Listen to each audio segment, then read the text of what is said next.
उसको पानी कहाँ चले जाए।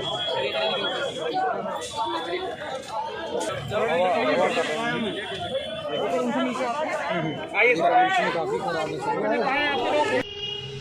69,000 शिक्षक भर्ती मामले में 22,000 सीटों को जोड़ने के लिए अभ्यर्थियों का प्रदर्शन मुख्यमंत्री आवास के सामने हुआ। शाम को उसी दिन बीजेपी कार्यालय पर फिर अब लगातार SCERT निशांतगंज में प्रदर्शन भारी संख्या में छात्रों का जारी है। मौके पर पुलिस बल मौजूद। उत्तर प्रदेश के करीब बेरोजगार योग्य 90 से 97 के बीच से अधिक अंक लाने वालों की तरफ से माननीय सुप्रीम कोर्ट ने 25 जुलाई 2017 को यूपी में 1,37,000 योग्य शिक्षकों को 2 भर्ती में भरने का आदेश दिया था। इसके पालन हेतु सरकार ने 68,500 और 69,000 2 भर्ती निकाली। बात करते हैं पहली भर्ती की, तो इसमें सरकार ने 150 अंक की परीक्षा में पास होने के लिए अनिवार्य अंक 60 से 67 निर्धारित किया, जिसमें मात्र लगभग 41,000 अभ्यर्थी ही पास हो पाए और यहाँ लगभग 22,000 से अधिक पद खाली रह गए। इसके बाद सरकार ने 69,000 भर्ती में पास होने के लिए 90 से 97 के बीच अंक निर्धारित किया, लेकिन यहाँ पर लगभग 1,46,000 अभ्यर्थी पास हुए। सरकार के अनुसार ही यूपी में करीब 2 लाख से अधिक प्राइमरी अध्यापकों की कमी है और सरकार के पास 1,37,000 से शेष 22,000 पद भी खाली हैं, जबकि बहुत से अभ्यर्थी 90 से 97 के बीच से अधिक अंक 105 लाकर भी बाहर हैं। बहुत से ऐसे अभ्यर्थी बाहर हैं जिनका ये अंतिम मौका था। छात्रों का कहना है, हम लोग सरकार से ये मांग करते हैं कि जब सरकार के मानक 60 से 65 के बीच का कट ऑफ पर लगभग 60,000 ATRE सुपर टेट परीक्षा पास अभ्यर्थी बैठा है, तो सरकार सुप्रीम कोर्ट के आदेश का पालन क्यों नहीं कर रही है।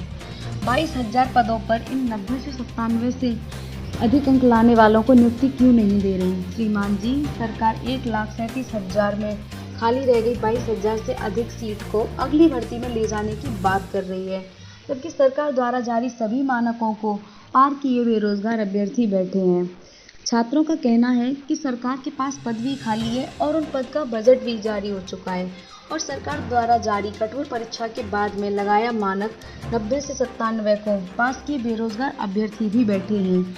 इनमें से बहुत से अभ्यर्थी ऐसे हैं जो अपनी उम्र के कारण अगली भर्ती में शामिल नहीं हो सकते। श्रीमान जी, आपके पास बहुत सारे पद हैं जिस पर आप नई भर्ती कर सकते हैं।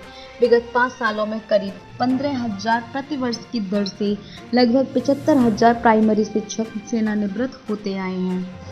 श्रीमान जी, हम लोग आज से 15 वर्ष पूर्व हाई स्कूल से लेकर स्नातक पास करने वाले कम एकेडमिक वाले अभ्यर्थी हैं, लेकिन हम लोग अपनी योग्यता के दम पर मात्र लगभग 25 दिनों की पढ़ाई करके 150 अंक में से 105, 110 अंक लाए हैं, जबकि सरकार ने इस भर्ती में 90 अंक वालों को नियुक्ति दे दी और तो 1,37,000 के पहले भाग यानी 68,500 की भर्ती में 150 अंक में 60 से 63 पाने वाला सरकारी मास्टर बन चुका है, जबकि 1,37,000 की दूसरी भाग यानी 69,000 में 150 अंक में से 105, 110 अंक पाने वाला अभ्यर्थी बाहर बेरोजगार बैठा है।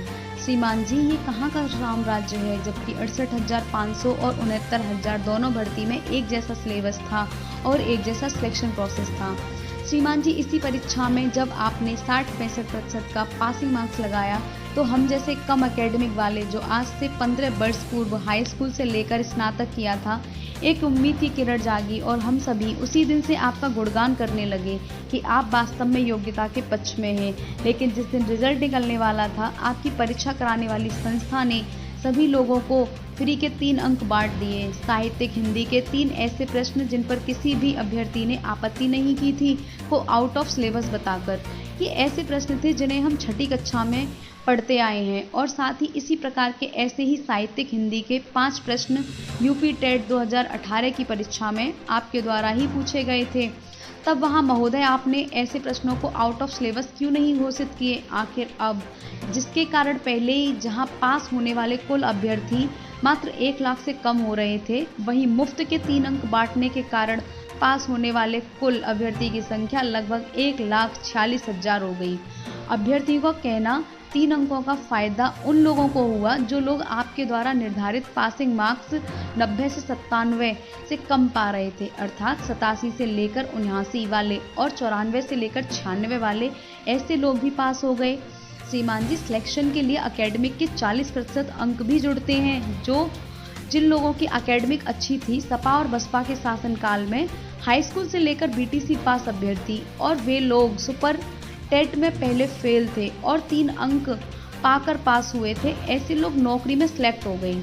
जबकि जो पहले सुपर टेट में 105 अंक से ज़्यादा भी पाया था, वो अपनी कम एकेडमिक की वजह से बाहर बेरोजगार बैठा है।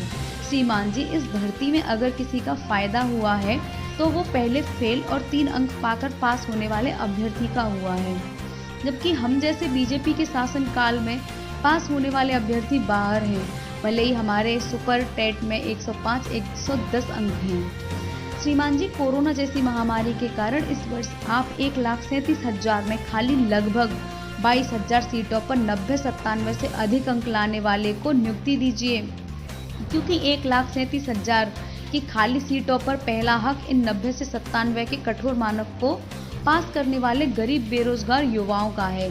ये अभ्यर्थी 2.5 वर्ष तक आपके साथ आपके द्वारा निर्धारित 60-65 कट ऑफ की लड़ाई सुप्रीम कोर्ट तक लड़ते रहे, और अगर ये 22,000 सीट्स योग्य अभ्यर्थी के होते हुए भी कैरी फॉरवर्ड होती हैं तो ये तो योग्यता के साथ मजाक होगा।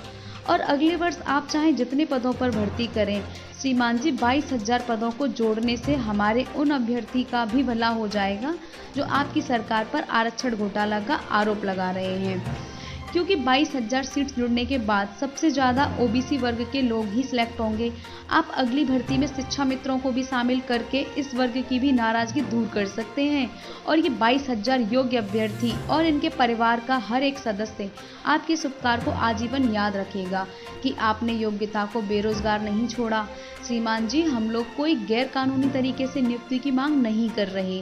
हमारी मांग जायज़ है। 1,37,000 में शेष बची सीटों पर पहला हक उन लोगों का है जो 2.5 साल से 90-97 से अधिक अंक लाकर सुपर टेट से लेकर यूपी टेट पास किए बैठे हैं, ना कि उन लोगों का जिन लोगों ने अभी तक यूपी टेट का और सुपर टेट का पेपर भी नहीं देखा। आप लोग हमारा हक किसी और को कैसे दे सकते हैं, जबकि हम लोग आपके 60-65 कट ऑफ को पास किए बैठे हैं। देश दुनिया से जुड़ी सभी खबरों के लिए जुड़े रहिए हिंद टुडे के साथ। मैं आपके साथ कविता।